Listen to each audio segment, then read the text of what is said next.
All right, let's talk about a special kind of contract. One the government uses that, well, plays by a completely different set of rules. It's called an administrative contract. And if you want to understand how massive public projects actually happen, you've got to understand this. So think about it for a second. You've got a private company putting up a huge skyscraper, and then you've got the government building a new highway. On the surface, they're both just giant construction projects, right? But underneath, legally speaking, they are worlds apart. One is a pretty standard deal, but the other? Oh, that's where it gets really fascinating. And the answer isn't just about the size of the project or what it's for. The real difference is the legal rulebook they're playing from. The government gets to use a special framework, one that's designed from the ground up to protect the public interest. And here it is, the administrative contract. At its heart, it's an agreement where a public body isn't just a partner, it's acting with the full power of the state. This gives it special privileges you would never, ever see in a deal between two private companies. And these powers aren't just for show. They're there to make sure the public's needs come first, always. So the big question is, how can you tell if you're looking at one of these? It's not always written in big, bold letters. But luckily, there's a pretty clear three-part test that the legal system uses to figure it out. 3. That's the magic number. You need all three of these essential elements to be there. If you're missing even one, then it's probably not an administrative contract. And here are the three pillars. First, a public administration has to be one of the parties. Pretty straightforward.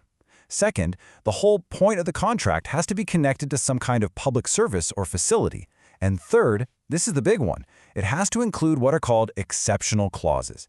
These are special conditions that you just don't find in regular private law. Okay, let's break down that first element. It sounds simple, right? The government has to be part of the deal. But the details here really, really matter. It's not enough for a government agency to just sign on the dotted line. For starters, the administration has to be acting as a public authority, not just another private business. If it agrees to operate under the same rules as a private company, then the contract isn't administrative. And it has to keep that public character for the whole life of the contract. And get this, a contract can actually be between two private companies and still be administrative, but only if one of them is secretly acting on behalf of the government. So once you've confirmed the administration is involved, you move on to the second test. The contract has to be deeply connected to a public service or a public facility. This is really the whole public interest part of the equation. What this means is that the whole reason for the contract has to be about serving the public directly. We're talking about building a school, managing the water supply, or operating the national train system. It's the goal of the project itself that ties it to public law and gives the state those special powers. All right, now for the third element. This is where things get really interesting, because this is what truly sets these agreements apart from everything else. This is where the state gets its incredible power, the power to change the rules, hand out penalties, and even walk away from the deal all on its own. Think about a normal contract. The whole idea is that the two parties are equals, right? You can't just decide to change the terms halfway through unless everyone agrees. Well, with an administrative contract, you can throw that idea of equality right out the window. It contains these special clauses that are totally foreign to private law, and they give the administration a massive advantage. At the very core of this are these exceptional clauses. They give the government powers that are almost unthinkable in a private deal, like the power to unilaterally change what the contractor has to do, or even just end the contract completely, all without having to go to a judge first. But of course, just when you think you've got the rules down, the courts come along and add a few twists. Over the years, they've recognized some really fascinating exceptions, cases where a contract can be administrative, even if it doesn't tick all three boxes perfectly. So the first twist is all about certain private groups that the courts basically treat as public bodies. You know, things like professional syndicates or chambers of commerce. Because they're often created by law and get their power from legislation, their contracts can sometimes be considered administrative if the other conditions are met. Now this next one is really wild. Sometimes, it's not about who is signing the contract, but what the contract is for.